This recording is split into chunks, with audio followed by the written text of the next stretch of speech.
হ্যাঁ বন্ধুগণ, এত রাত্রে একটা ভিডিওতে প্রবেশ করলাম কারণ একটাই, সেটা হলো যে আমাদের এই প্রকৃতিতে বর্তমান সময়ে বিভিন্ন প্রকৃতির উপরে আমরা যে অত্যাচার করছি, তার দরুন পানীয় জলের, শুদ্ধ জলের খুব অভাব হয়ে গেছে। সেই হেতু এটা করার উদ্দেশ্য একটাই, যাতে আপনারা এখান থেকে সংগ্রহ করতে পারেন। সেটা হলো যে বৃষ্টির জলটা হচ্ছে একদম সম্পূর্ণ বিশুদ্ধ, অর্থাৎ যতই শুদ্ধ করেন প্রক্রিয়াজাত করে, কিন্তু সেটা কিন্তু অশুদ্ধ থাকে। কিন্তু বৃষ্টি নামার পরে যে জলটা পড়ে সেটা কিন্তু একদম দেখেন টিনের চালে। যাদের বাড়িতে টিনের ঘর আছে অথবা বিল্ডিং, যেখান থেকে জলটা ছাদের থেকে নিচে পড়ে, বৃষ্টি নামার কিছুক্ষণ পরে সেই নিচে একটা ড্রাম বসিয়ে দিন। যেমন এই যে আমার স্ত্রী বসিয়েছে, এই যে এই দেখেন, এই যে ওই পাশে একটা ড্রাম বসিয়েছি, এই যে বসেছি। এটার মধ্যে বৃষ্টি জল পড়ছে এবং সেই জলটা আমরা সংরক্ষণ করে রেখে দিই। ওইদিকে একটা ড্রামও বসিয়েছি, ওইদিকে এই দেখেন, ওই যে ওখানে ড্রাম বসিয়ে রেখেছি। অর্থাৎ এই বৃষ্টির জলটা ধরার জন্য আমরা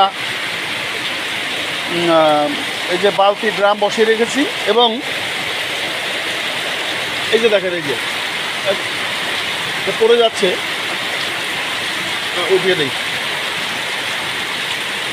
এটা দেওয়ার কারণ হলো যে এই জলটা মানে এইটা দিয়ে এসে এইখানে পড়বে, এই যে এই যে দেখেন। ফলে কি হবে, অনেকটা জল আমি পেয়ে যাব এবং সেই জলটা আমরা সংরক্ষণ করে রেখে দেব। এই বৃষ্টির জলে রান্না বান্না করা, ভাত রান্না করলে অনেক সময় থাকে এবং ডাউল বলে না, অনেকেই সিদ্ধ হয় না, অনেকেই বলেন ডাউলটা সিদ্ধ হয় না। এই জল দিয়ে আপনি এই যে দেখেন, এই যে ভরে রাখছি সব, ওই যে বালতিগুলো বসিয়ে রেখেছি, এই জলগুলো সংরক্ষণ করে আমরা কিন্তু যতটুকু সম্ভব সেই সময়টাকে ব্যবহার করতে পারবো। সেহেতু আপনারা ওই পদ্ধতি করেন, বৃষ্টি নামার সাথে সাথেই বিল্ডিংয়ের যে জলটা পড়ে সেখানে একটা ড্রাম বসিয়ে দিন। যারা গ্রামে থাকেন তারা এই যে এরকম চালের মধ্যে, এই যে চালের মধ্যে এরকম একটা গামছা বসিয়ে দিন। এই যে দেখেন, এই যে পড়ছে, এই যে ধারাদয় পড়ছে, এই দেখেন, এই যে